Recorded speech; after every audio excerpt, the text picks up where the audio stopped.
At his father's funeral, a little boy suddenly screamed, "Daddy's still alive." The room fell silent, leaving everyone to wonder if it was a child's innocent fantasy or a chilling secret waiting to be uncovered.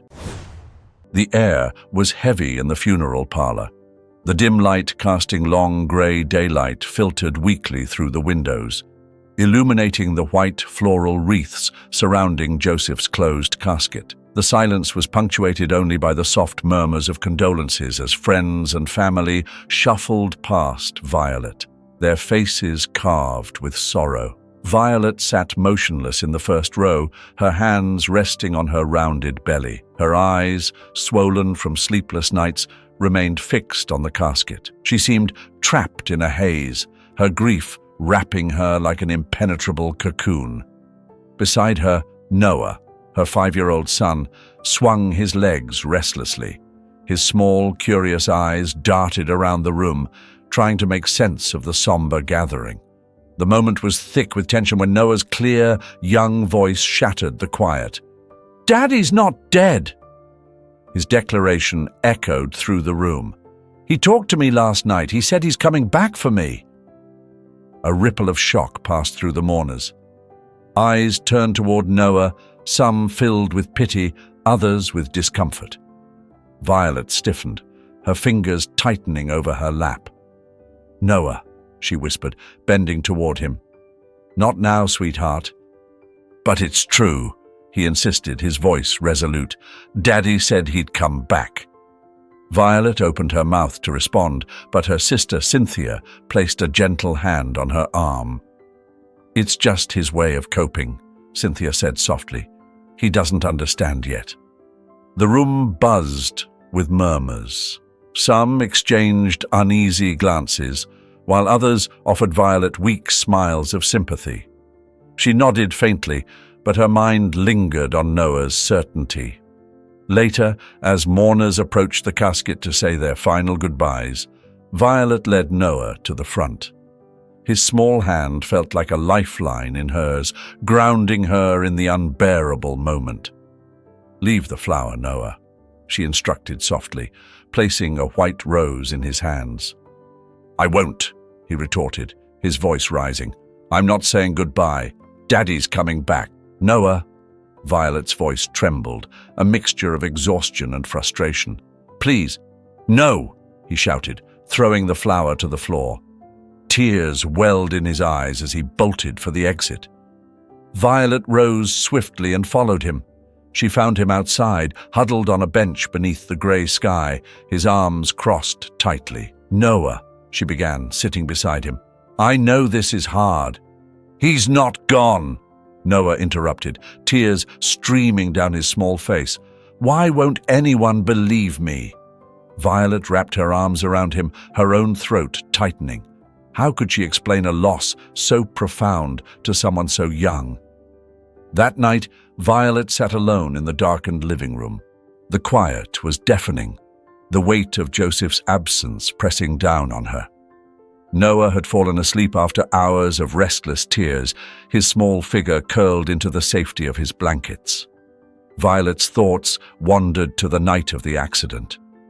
Joseph had been returning from a business trip, taking the same treacherous mountain road he always did. When the police called, their voices solemn, they described the fiery wreck that had consumed his car. The body was unrecognizable, they said, but it was certainly him, except for the backpack. Violet shivered, remembering Noah's insistence. He had a backpack. He said he was leaving for a while. That detail hadn't been found at the scene, a discrepancy she had dismissed until now. Could a child's imagination conjure such clarity?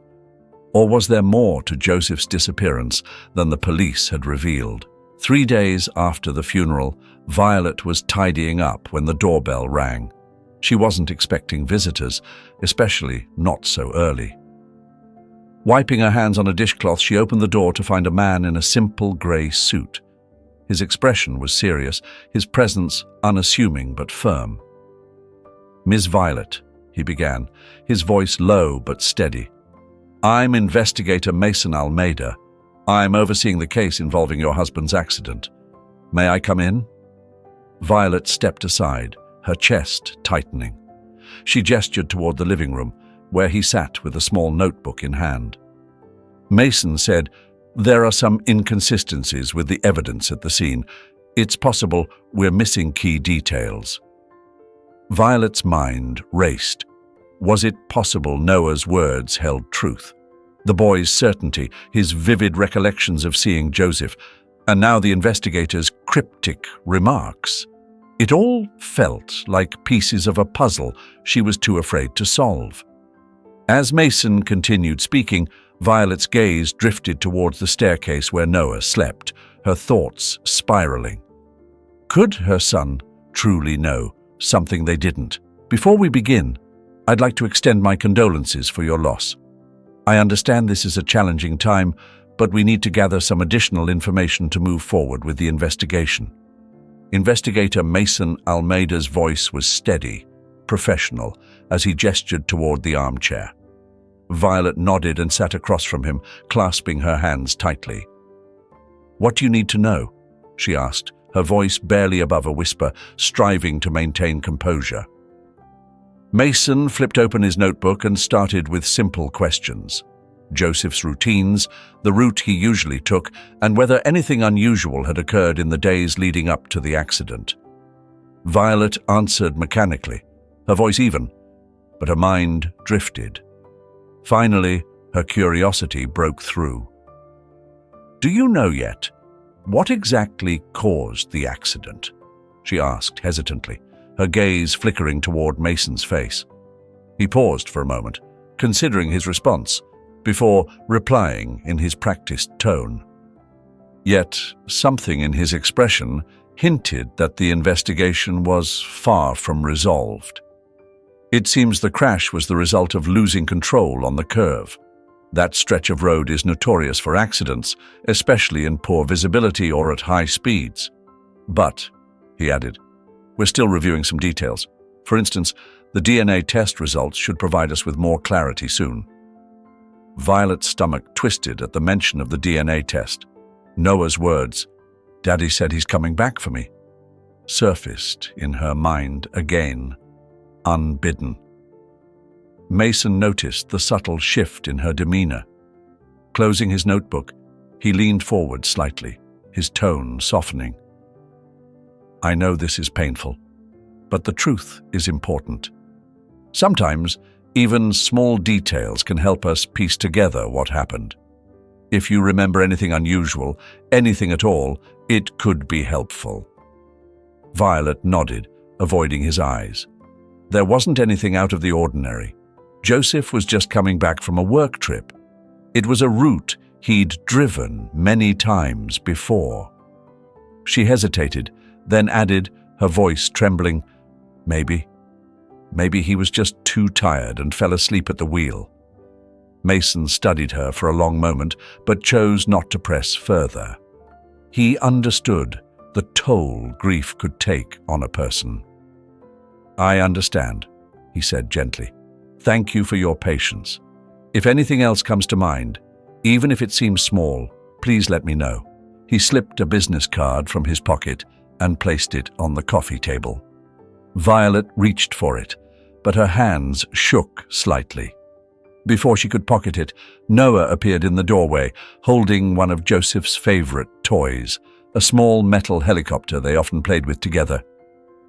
"Mom," Noah said, his voice cutting through the silence. "When's Dad coming back to play with me?" The weight of his question hung in the air.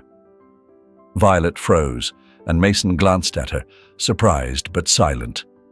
She crouched down to Noah's level, forcing a faint smile. "Sweetheart, we've talked about this. Daddy's resting now, remember?" Her voice wavered, betraying the calm she tried to project. Noah turned his gaze to Mason, studying him with a child's seriousness. As if sensing his importance, Noah repeated firmly, "Dad's not gone. He talked to me before he left." Mason's expression remained neutral, but his eyes betrayed curiosity. "Children often cope with loss in unique ways," he said. his tone directed more at Violet than Noah. Sometimes, imagining their loved ones nearby helps them process their grief.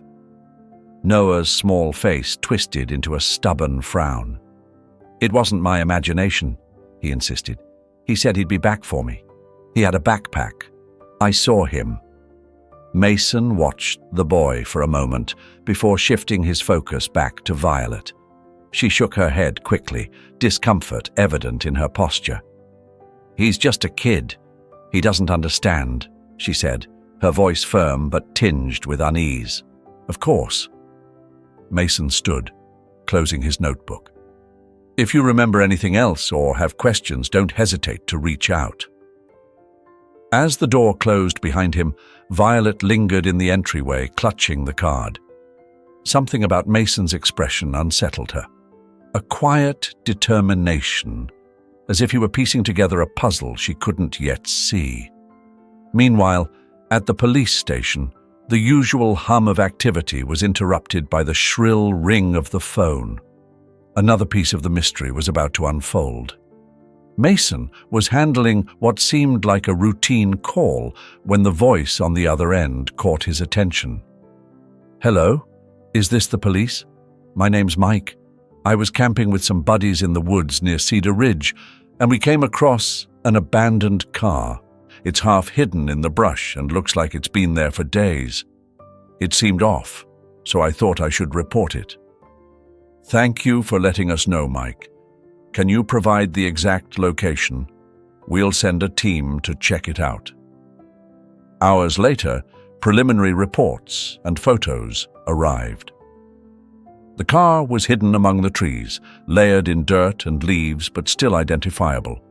A license plate check revealed it was registered to Daniel Monroe, a man reported missing by his family 4 days earlier. This revelation immediately raised a red flag. According to his family, Daniel had been driving home alone from a party that night. Coincidentally, both Daniel and Joseph had traveled the same stretch of highway before Joseph's fatal accident. However, Daniel's car was discovered miles away from the road, deep in an area far from his expected route. How did it end up there? And where was Daniel?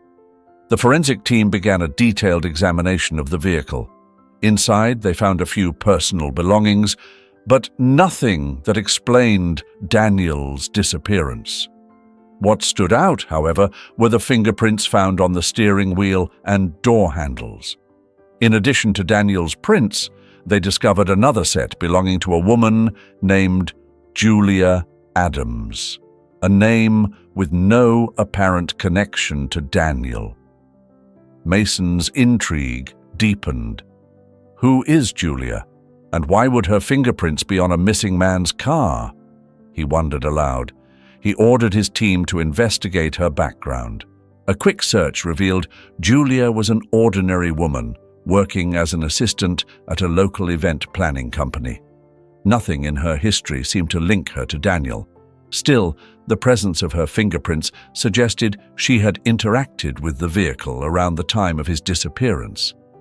Further inquiries led the team to Julia's address in a small suburb outside the city. Neighbors described her as private, with unpredictable routines.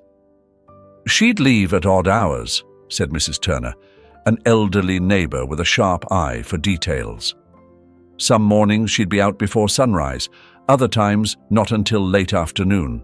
Lately, though, her place has been locked up tight for days. It's unusual." Just as the officers were wrapping up, a new lead emerged. A close friend of Julia's, Claudia, was located in a nearby house. When questioned, Claudia mentioned Julia had recently mentioned taking a short trip to escape the monotony, but hadn't shared how long she'd be gone or who she'd be with. Mason followed up on this tip, discovering that Julia had checked into the Evergreen Inn, a modest hotel in a neighboring city about 5 hours away. When the investigators arrived, the hotel manager was cooperative. "We've got security cameras in all the public areas," the manager explained, "and I can provide entry and exit logs if that helps." Reviewing the footage revealed a shocking twist. As the team watched, Julia appeared at the front desk with a small suitcase, casually chatting with the receptionist. But she wasn't alone. Standing beside her, relaxed and engaged in conversation, was Joseph. The two seemed close, exchanging smiles and laughter as they completed their check-in. Together, they entered the elevator and headed to the same room, a fact confirmed by the hotel's records. Until recently, Joseph and Julian seemed entirely unrelated to the investigation. But evidence that they had stayed at the same hotel during the week of the accident raised questions that could no longer be ignored. Security footage revealed that Joseph and Julian left the hotel together on the night of the accident. The cameras captured them entering Joseph's car just before 8 p.m. Julian in the passenger seat and Joseph behind the wheel. Yet, something didn't add up. Only one body had been discovered in the burned wreckage, seated in the driver's seat. If Julian had been in the car with Joseph, where was she now? The investigation team was faced with a puzzling mystery, and each new revelation only deepened the uncertainty. Mason took a deep breath, bracing himself for the difficult conversation ahead. It wasn't just the complexity of the case weighing on him, but also the devastating impact the truth would have on Violet. From their first meeting, he had seen how shattered she was by Joseph's death. Now, uncovering that Joseph had been involved with another woman before the accident seemed an even crueler blow. When Mason arrived at Violet's house, he was greeted by the same weary, heartbroken expression she had worn since the funeral. She invited him inside, leading him to the living room. Violet sank into the couch as Noah played quietly in his room. "Is there any news?" she asked, her voice tinged with both hope and dread. Mason hesitated, carefully choosing his words. There was no easy way to deliver what he had to say. "Violet, we've uncovered some new information in the investigation," he began, his tone calm but heavy.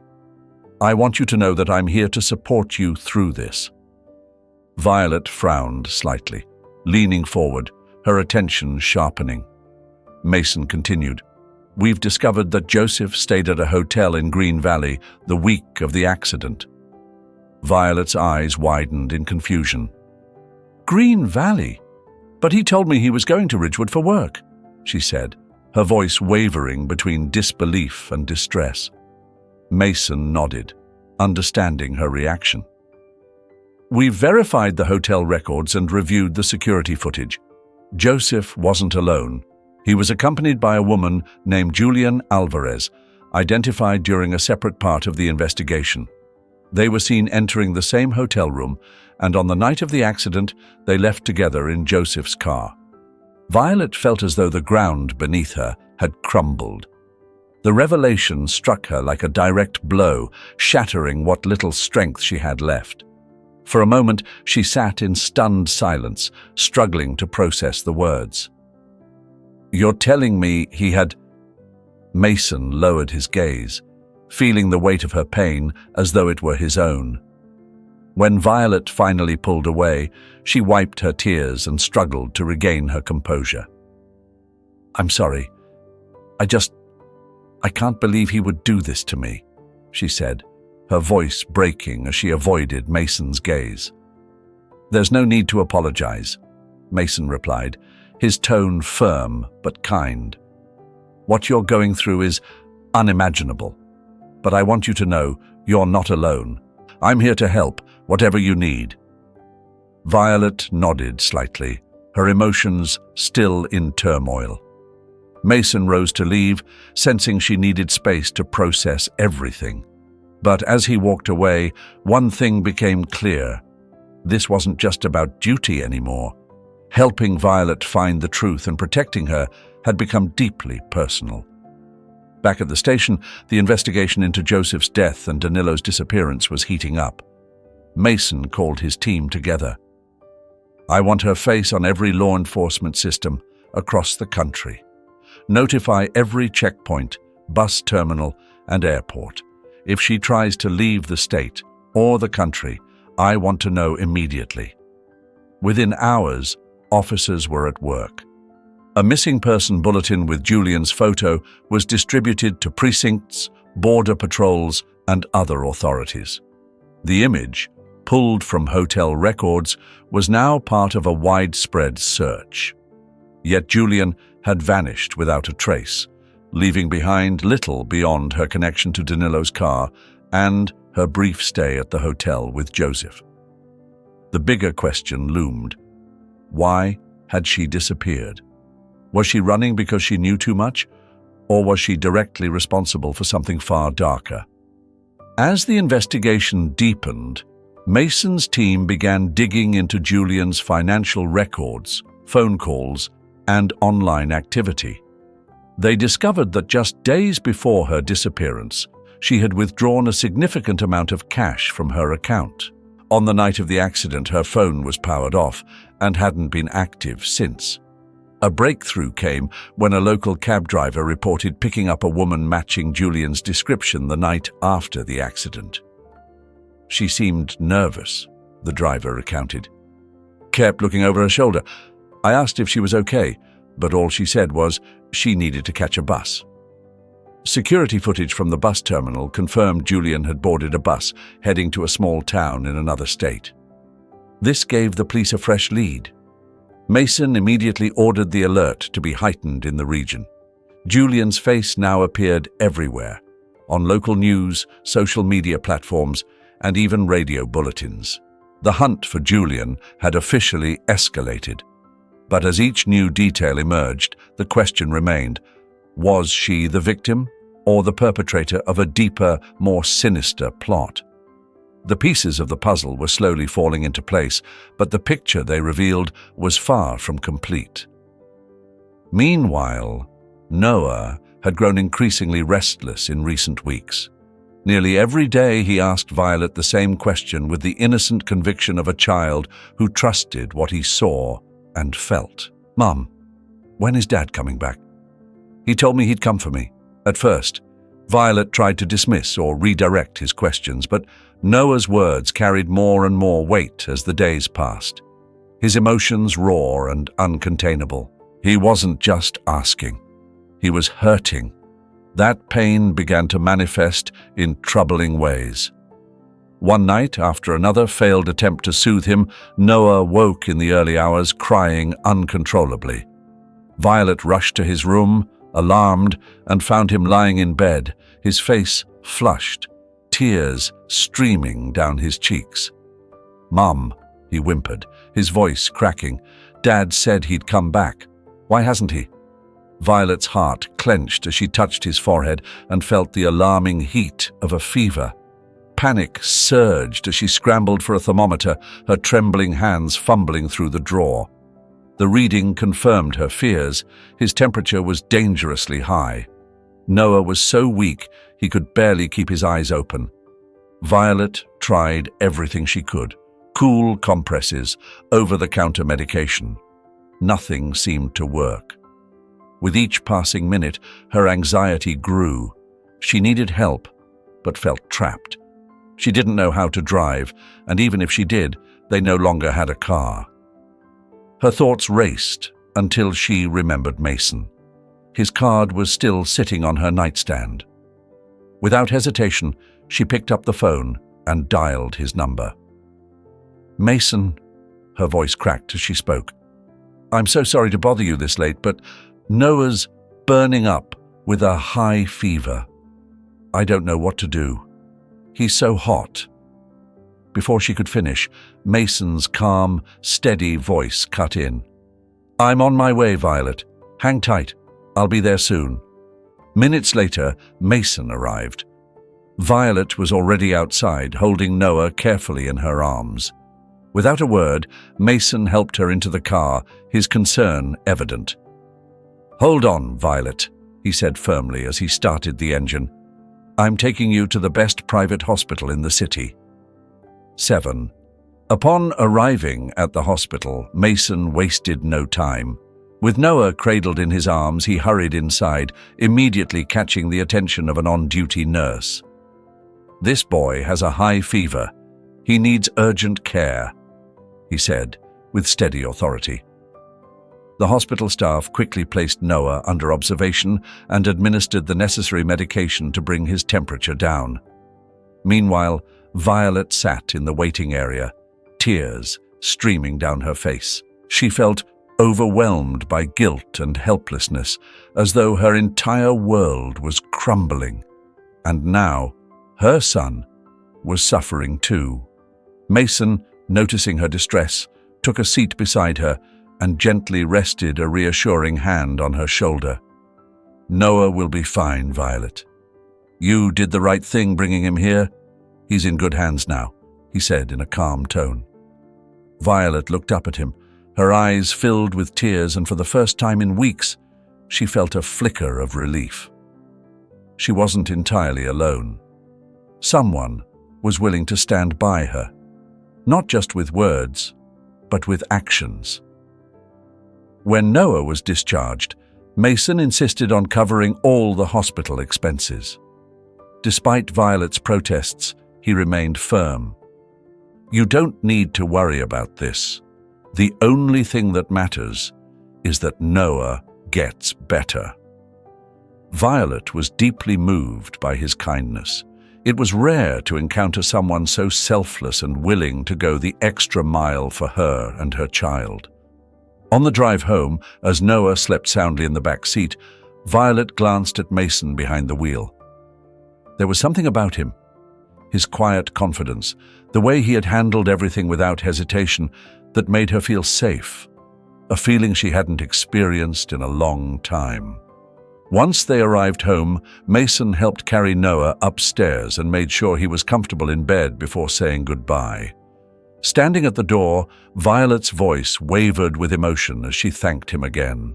"I don't know what I would have done without you today. Truly, Mason, thank you for everything." Mason gave her a faint smile, his eyes lingering on hers for a moment longer than expected. "You don't need to thank me, Violet. I'll always be here for you and Noah, whenever you need me."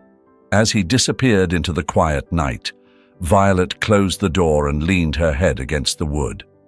A mix of gratitude and an unfamiliar emotion stirred within her, something she couldn't quite name. The days following Noah's hospital visit brought an unexpected sense of calm. Mason began stopping by more often, always with a reason that seemed professional, though his presence suggested a deeper motive. Sometimes he'd show up with cookies for Noah, or just to check if Violet needed help.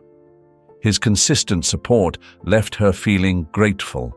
Slowly but surely, it felt like he was filling the void Joseph had left behind. One afternoon, as Mason sat on the couch with Noah, helping him piece together a puzzle, Violet observed from the kitchen. There was a warmth to the scene that she hadn't felt in months.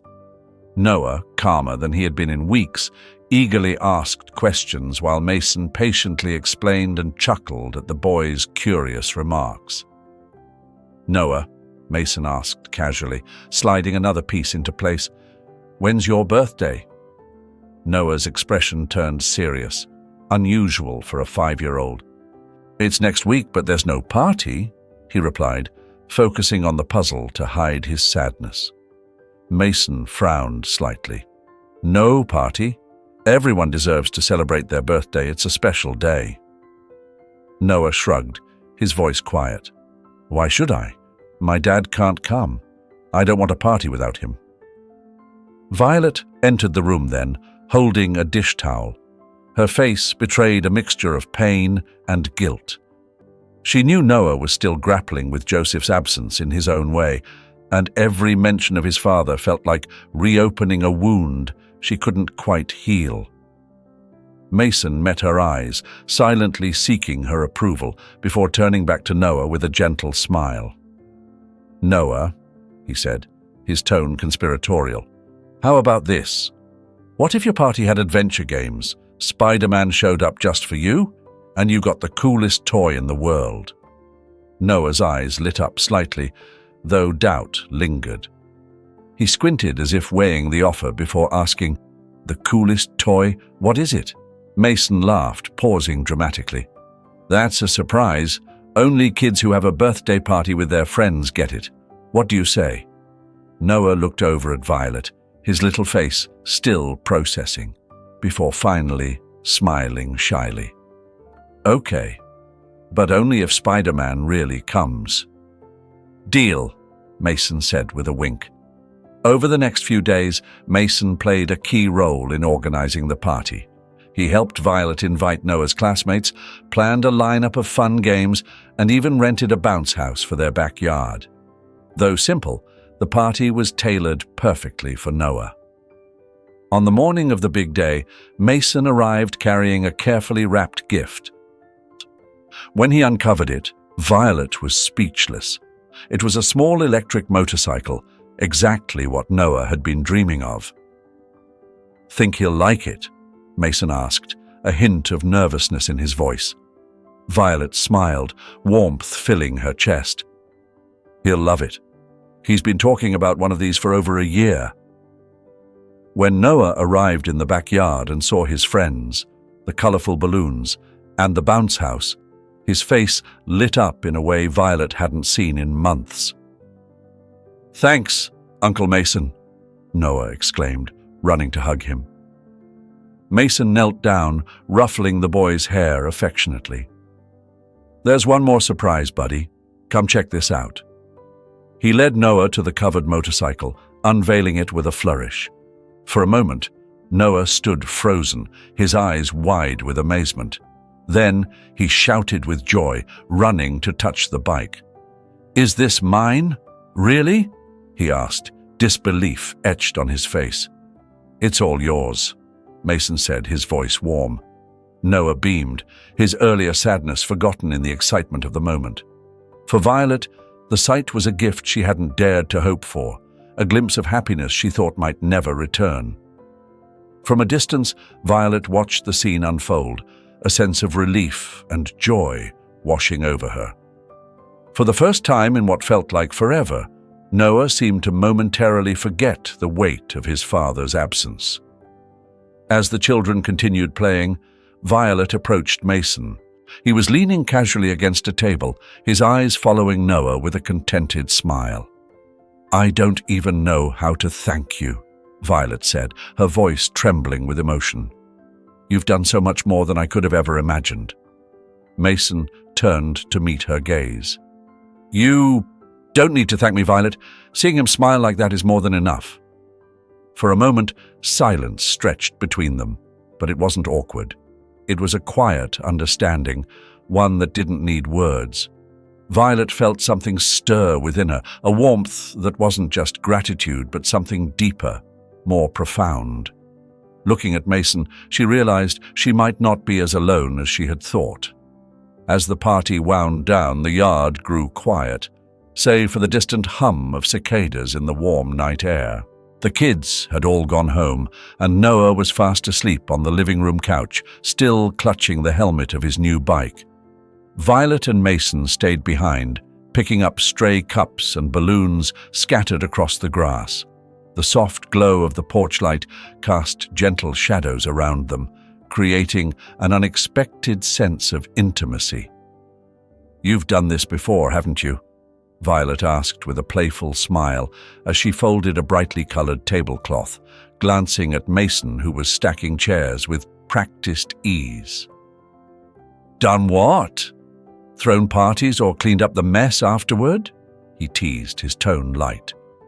"Both," she replied, laughing softly. "You're a natural." Mason shrugged with mock modesty. "Let's just say I've picked up a few skills over time, but I've never had such a dedicated helper as you." He gave her a wink, and she rolled her eyes, but couldn't help the smile that crept onto her face. She was carrying a tray of disposable cups when her foot slipped on a deflated balloon. Before she could fall, Mason was there, steadying her with a firm grip on her arm.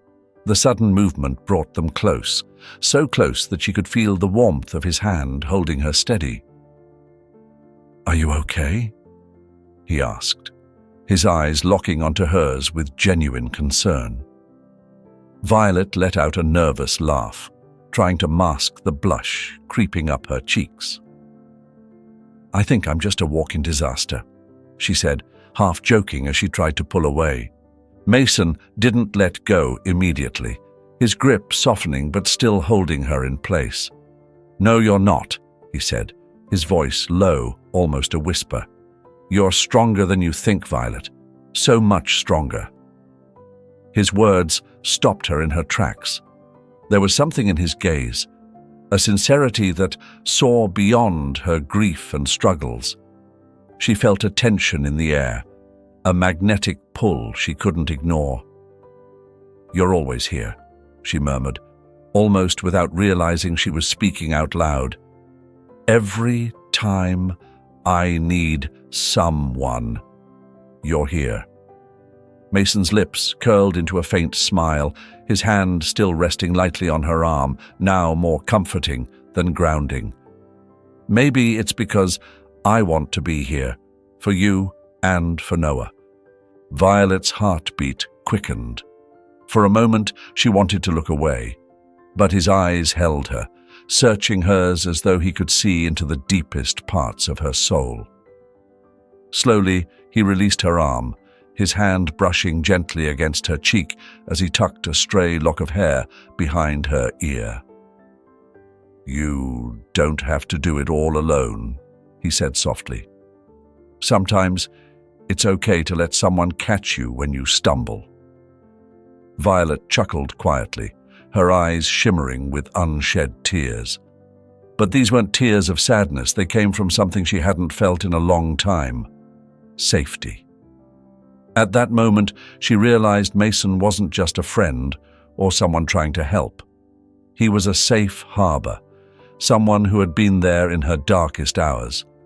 Mason's hand lingered briefly in her hair before he leaned in slightly, his movements unhurried, as though waiting for her signal. Violet raised a hand to his shoulder, and in that instant, as though all the walls she'd built finally crumbled, their lips met. The kiss was slow and meaningful, heavy with unspoken feelings they'd both held back for too long. When they finally pulled apart, Violet kept her eyes closed for a moment. Her face flushed.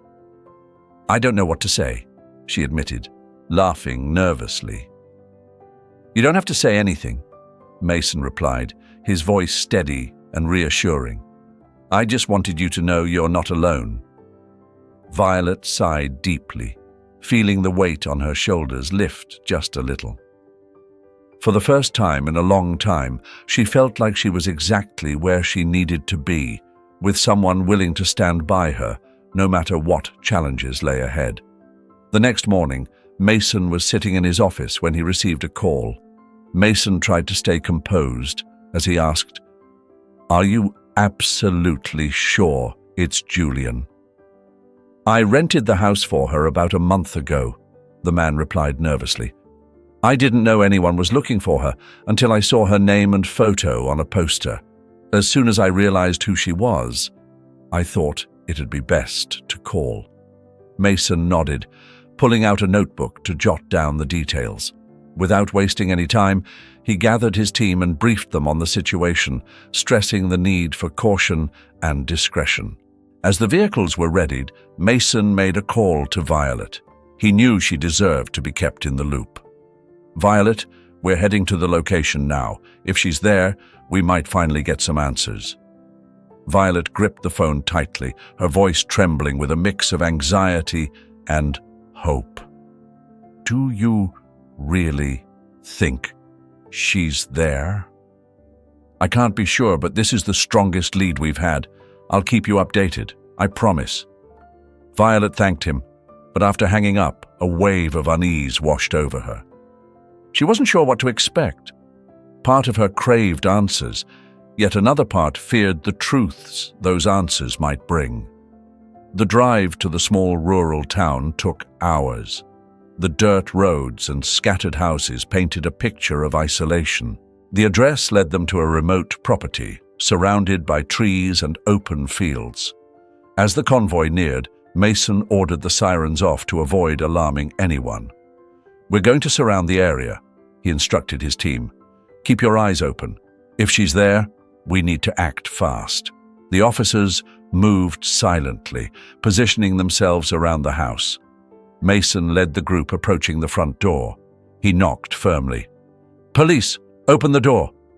For a few moments there was no response. Then, hurried footsteps echoed from inside. Mason signaled to another officer who moved to a side window to assess the situation. Finally, the door creaked open. Standing there was Julian, her wide eyes betraying her panic. Though she tried to appear calm, her nervous energy was palpable. Mason stepped forward, his tone steady but commanding. "Julian Almeida, you're under arrest." The officers swiftly cuffed her. She didn't resist as they guided her into the living room. "Search the house," Mason directed. "Make sure she's alone." At those words, Julian's composure faltered. Her shoulders stiffened and her breathing quickened. Mason noticed the shift, sensing she was hiding something. Moments later, a voice called from one of the back rooms. "Sir, over here. We found someone." Mason's heart raced as he rushed to the room. An officer stood next to a half-open closet. Inside, crouched among hanging coats, was a man. He tried to remain still, his body pressed tightly against the shadows of the fabric. "Come out of there now," Mason ordered. Slowly, the man complied, rising hesitantly. When he finally lifted his head, Mason felt the ground shift beneath him. "Joseph," he muttered, disbelief and fury battling for control. "You're alive?" Joseph raised his hands in a placating gesture, his voice shaking. I can explain, sir." Mason shook his head, exhaling deeply to contain his frustration. "Cuff him," he instructed the officers. As Joseph was led away, Julian sat in the living room, visibly pale and avoiding Mason's gaze. When he returned, Mason studied her, a complex mixture of emotions boiling beneath his composed exterior. It wasn't just the betrayal of Violet or the apparent crime Joseph and Julian had committed. It was the lives Joseph had shattered with his deceit. "You both have a lot of explaining to do," Mason said coldly. "This time, there will be consequences." Julian and Joseph were taken to the station for separate interrogations. Sitting down to gather his thoughts, Mason knew he had to call Violet. The news would undoubtedly shake her. When she answered, Mason took a deep breath. "Violet, we found Julian and Joseph. He's alive." The line went silent for a few seconds before Violet's voice came through, quiet and filled with disbelief. "What? Joseph? He's alive?" "Yes," Mason confirmed. "They were hiding in a rural house. We're interrogating them now. There's still so much to sort out." "I'm coming," Violet cut him off, her voice firm. "Violet, I don't think that's a good idea. I need to see him," she interrupted, her tone resolute. "There are things I need to say, things he needs to hear." Mason hesitated but realized there was no stopping her. With a heavy sigh, he relented. "All right, I'll be here when you arrive." Less than an hour later, Violet arrived at the police station, her face pale but her steps resolute. The sharp echo of her heels against the tiled floor reverberated down the hall as she followed Investigator Mason to the interrogation room. Inside, Joseph sat shackled to the table, his face a mix of dread and resignation, like a man bracing for the inevitable. Julian had already been removed from the situation, leaving Joseph alone to face the fallout. When Joseph caught sight of Violet entering the room, his eyes widened and his mouth opened as if to say something. He didn't get the chance. Violet strode across the room, her movements deliberate, and before anyone could intervene, the sharp sound of her hand striking his face filled the space. The slap, left everyone frozen. Officers paused mid-step, their conversations dying on their lips. Joseph's head snapped to the side, and a vivid red imprint of her hand began to bloom on his cheek. "You coward!" Violet's voice cut through the stunned silence, trembling with both fury and pain. "You selfish, miserable man! How could you? How could you do this to me, to Noah?"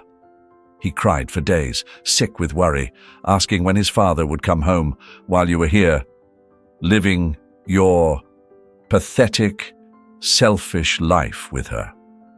She gestured toward the area where Julian was being held, her voice breaking with anguish. Joseph looked as though he wanted to speak, but Violet didn't give him the chance.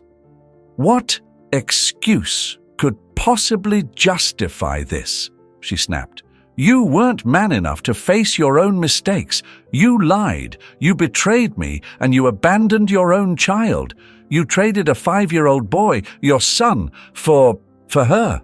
Her voice dripped with contempt. "You are the worst kind of man I've ever known." She leaned closer, her voice now low and icy. "And do you know what? You deserve every miserable second of what's happening to you now." Joseph's bound hands moved slightly in a pleading gesture. "It wasn't what it looks like, Violet," he stammered. "It was an accident. I didn't plan any of this. Julian and we were in the car. We hit another vehicle. The driver. He died instantly. I panicked. I thought they'd arrest me, that my life would be ruined. We came up with this plan. That's all it was. A desperate plan. Nothing more." Violet's tears finally spilled over, but the hatred in her eyes didn't waver. "Nothing more?" she repeated, her voice laced with bitter sarcasm. "You destroyed our family. You shattered my son's world. And you sit here calling it nothing more?" She straightened up, her expression one of pure disgust. "The truth is, Joseph, you were never man enough to face the consequences of your actions. And now you'll finally pay the price." Joseph's head fell forward, his shoulders slumping in defeat. He didn't have a single word left to offer in defense. Violet exhaled deeply, forcing herself to regain some semblance of composure. Turning toward the door, she paused before stepping out. Without looking back, she delivered one final blow. "I hope Noah never learns what kind of man you really are. He deserves better, and as far as he's concerned, you're still dead." Tears streamed freely down her face as she left the room, her steps heavy with the weight of finality. Each step away from Joseph felt like it carried a lifetime of grief and betrayal. The cold evening air hit her skin as she exited the station, the wind biting against her cheeks already raw with emotion.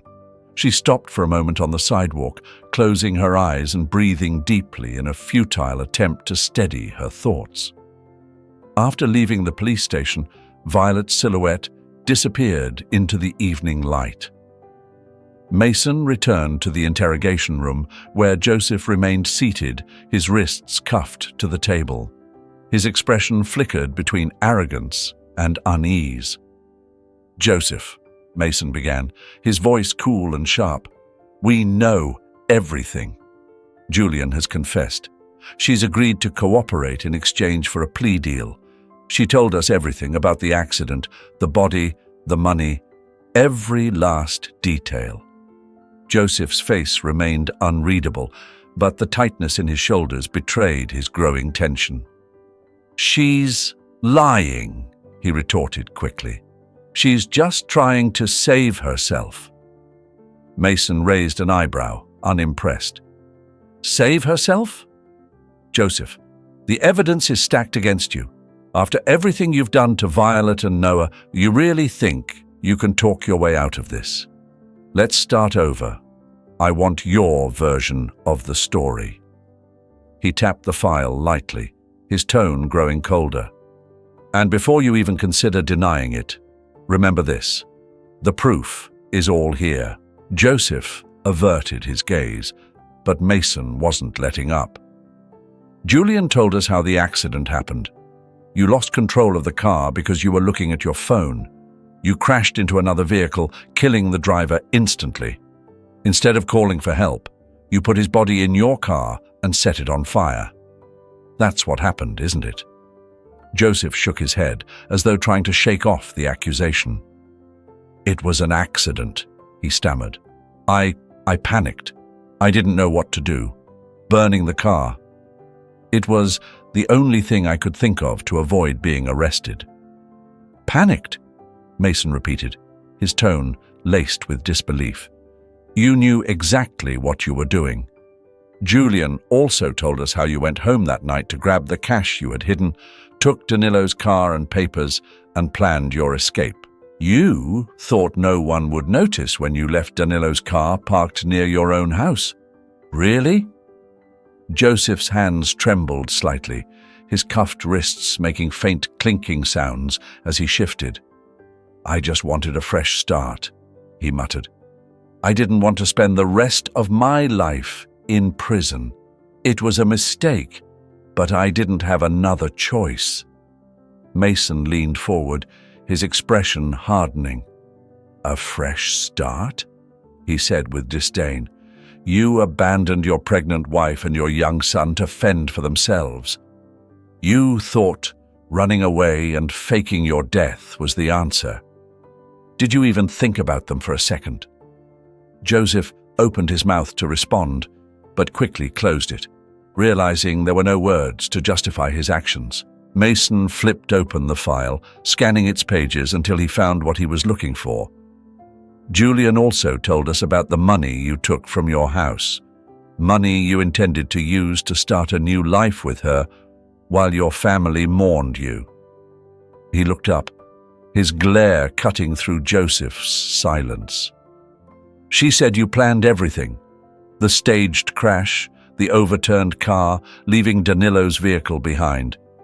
It wasn't an accident, Joseph. It was premeditated. Joseph lowered his head, unable to meet Mason's gaze. The truth was laid bare, and with it, the weight of his betrayal hung heavy in the room. Joseph shook his head slowly, as if trying to push the words away. It was an accident, he muttered. I didn't know what to do. I panicked. Burning the body was... It was the only thing I could think of to avoid going to jail. Mason cut him off, his disbelief clear. Panic? You knew exactly what you were doing. His voice was steady, but his contempt was palpable. She told us more, Mason continued. She said you came home that night, grabbed the cash you had stashed away, and used Danilo's car and documents to run. You dumped his car near your own home, thinking no one would notice. Joseph took a deep breath, his cuffed hands trembling slightly. I just wanted a fresh start, he admitted, his voice barely audible. I didn't want to spend the rest of my life in prison. It was a mistake, but I felt like I didn't have another choice. Mason's eyes narrowed. A fresh start? You left your pregnant wife and your young son behind, Joseph. Have you ever thought about them? Even for a second? Joseph opened his mouth to respond, but stopped, the futility of his excuses sinking in. There were no words to justify his actions, and he knew it. Mason flipped through the file and stopped at a specific page. Julian also told us about the money you took from your home, the money you planned to use to start over with her, while your family mourned you. She said you staged everything, the crash, the overturned car, abandoning Danilo's vehicle. You even considered changing your identity. You didn't bother hiding the fact that your family was never your priority. Joseph's silence spoke volumes. The crushing weight of his choices bore down on him. His arrogance was stripped away, leaving only a man trapped by the consequences of his actions. Finally he spoke, his voice a broken whisper. It was a mistake. he said, almost to himself. I didn't think it through. I thought it was my only way out. Mason slammed the folder shut, the sharp sound reverberating through the room. Your mistake cost a life, Joseph, he said coldly. It destroyed another, and left a 5-year-old boy wondering why his father never came home. If you think this can be dismissed as just a mistake, then you've learned nothing. Now, it's time to face the consequences. Joseph sat slumped in the chair, his head bowed in defeat as Detective Mason exited the interrogation room, closing the door behind him with a resolute click.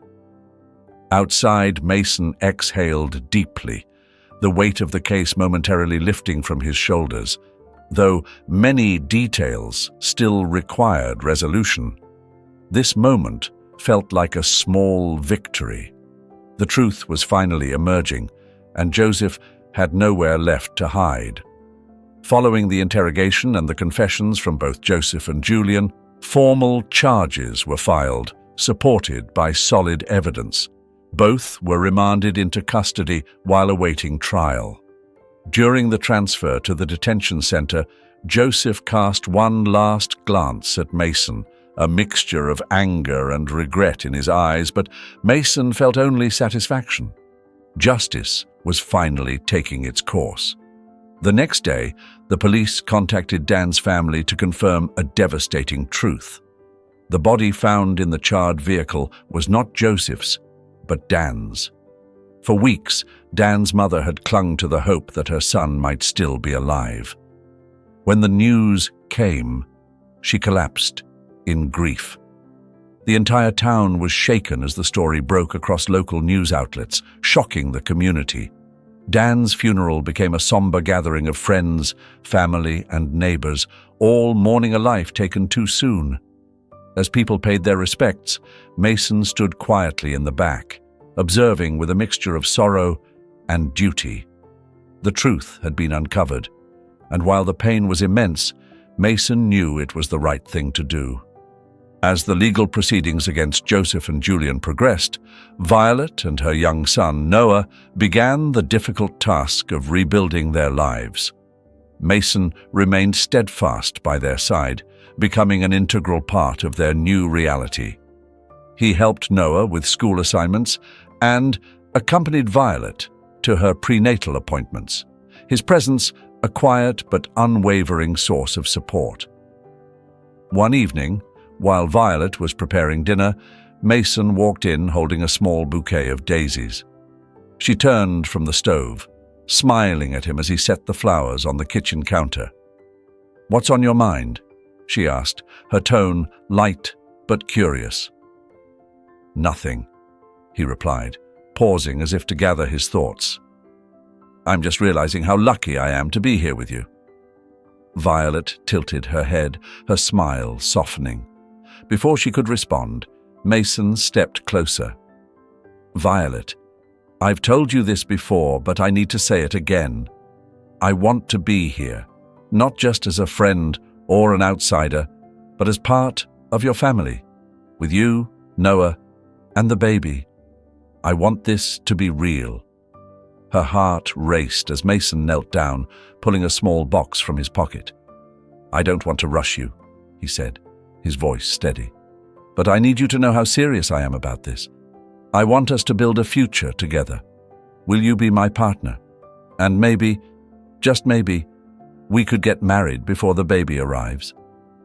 Violet laughed nervously, tears pooling in her eyes. "Mason, you're amazing. Yes, I accept with all my heart." Mason rose, wrapping her in a warm embrace. From the doorway, Noah watched silently, a grin spreading across his face. Unable to contain his excitement, he ran toward them, throwing his arms around both. "So, does this mean Uncle Mason is going to be my dad now?" Noah asked, his eyes sparkling with hope. Mason chuckled, ruffling Noah's hair. "I'll be whatever you want, champ. But most importantly, I'll always be here for you." Over the following months, Violet and Mason solidified their relationship. They began planning a simple yet meaningful wedding, a celebration of resilience and new beginnings. Noah quickly adjusted to Mason's presence, embracing him as a caring and protective father figure. The wedding was set for late December, just days before Violet's due date. For her, this was a chapter she had never anticipated, but now embraced wholeheartedly. After so much pain, she finally felt a glimmer of hope.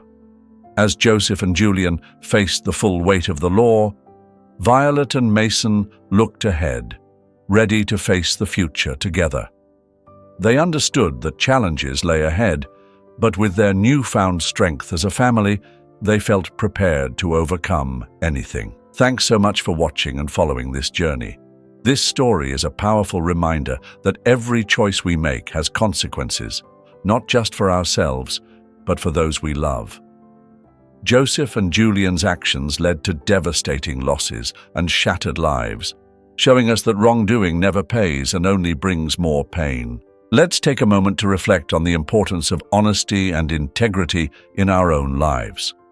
If you found this story impactful, drop a comment below sharing your thoughts and let us know where you're watching from. Don't forget to like, subscribe, and hit the bell icon so you never miss an inspiring story. Stay safe and see you in the next video.